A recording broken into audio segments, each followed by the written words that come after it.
अस्सलाम वालेकुम my YouTube family, कैसे हैं आप सब। उम्मीद है कि आप सब ठीक होंगे और खैरियत से होंगे।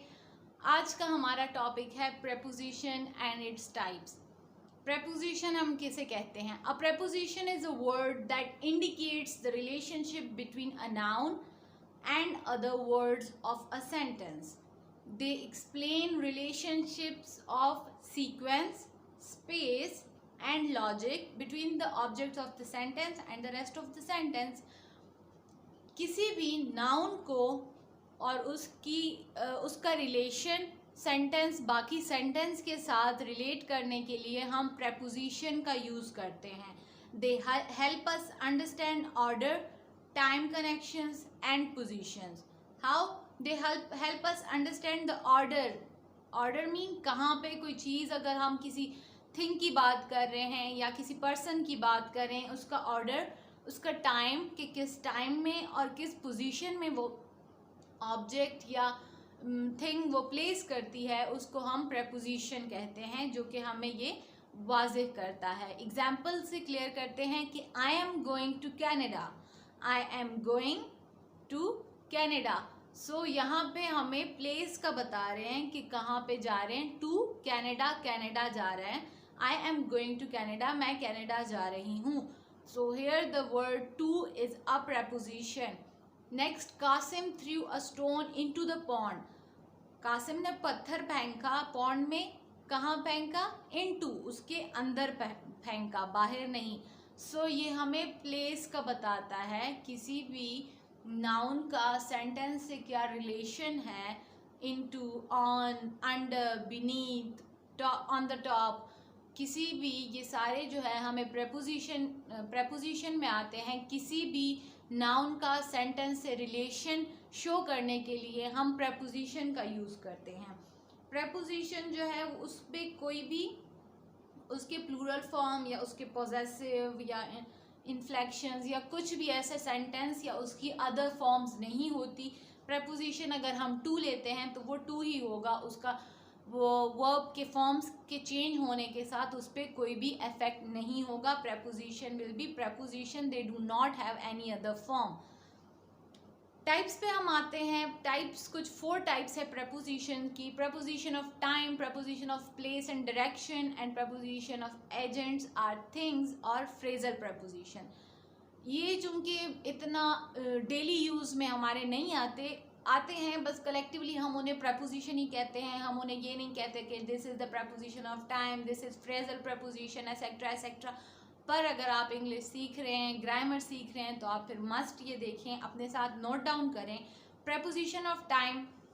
Preposition of time shows the relationship between time of the noun to the other part of the sentence, कि किस टाइम पे जो नाउन है उसका एक्शन है या उसका कोई भी रिलेशन है सेंटेंस के दूसरे पार्ट से, जो कि वर्ब और ऑब्जेक्ट है, तो उसमें हमें टाइम जाहिर करने के लिए प्रेपोजिशन ऑफ टाइम हम यूज़ करते हैं। For example, he started working at 10 AM।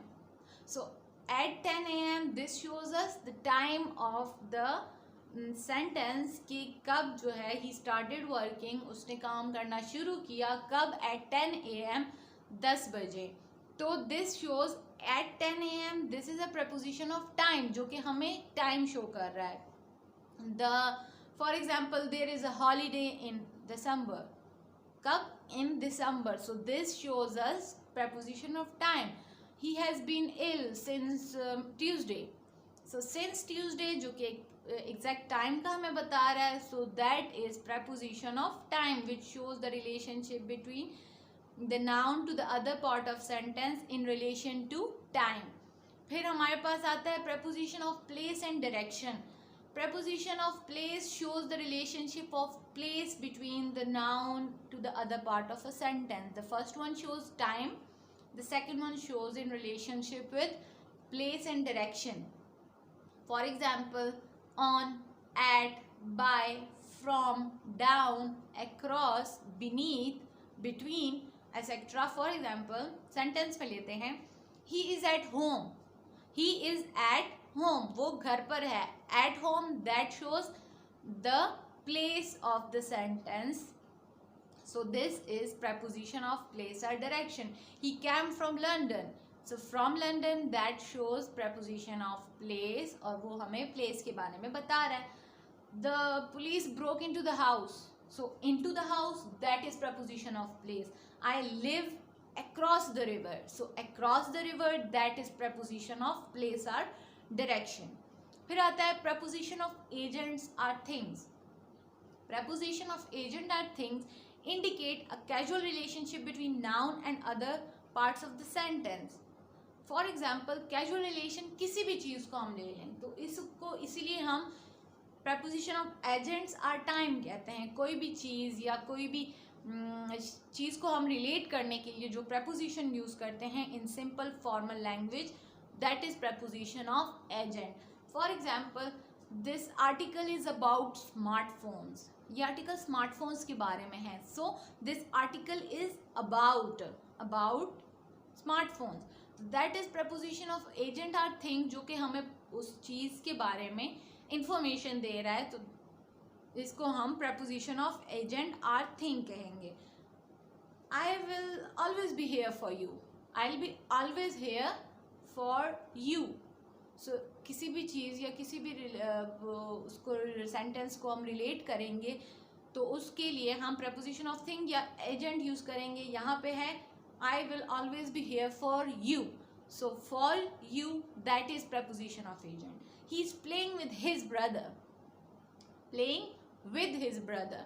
So this is not a preposition of time. Time का नहीं बताया गया. प्रपोजिशन ऑफ प्लेस भी नहीं है क्योंकि प्लेस नहीं है कि he is playing with his brother in the garden, in the field etcetera. So he is playing with his brother. किसी भी चीज़ या किसी भी नाउन को डिनोट करने के लिए हम प्रपोजिशन ऑफ एजेंट यूज़ करते हैं. So here with his brother is a preposition of agent. फिर हम आते हैं फ्रेजल प्रपोजिशन पे. फ्रेजल प्रपोजिशन जो है वो एक फ्रेज नहीं होता बल्कि they are a combination of two or more words which function as a preposition. यहाँ पे हम is, on, at, under कुछ भी अगर टाइम में, प्लेस में या एजेंट में कोई भी प्रपोजिशन हम लेते हैं वो सिंगल होता है.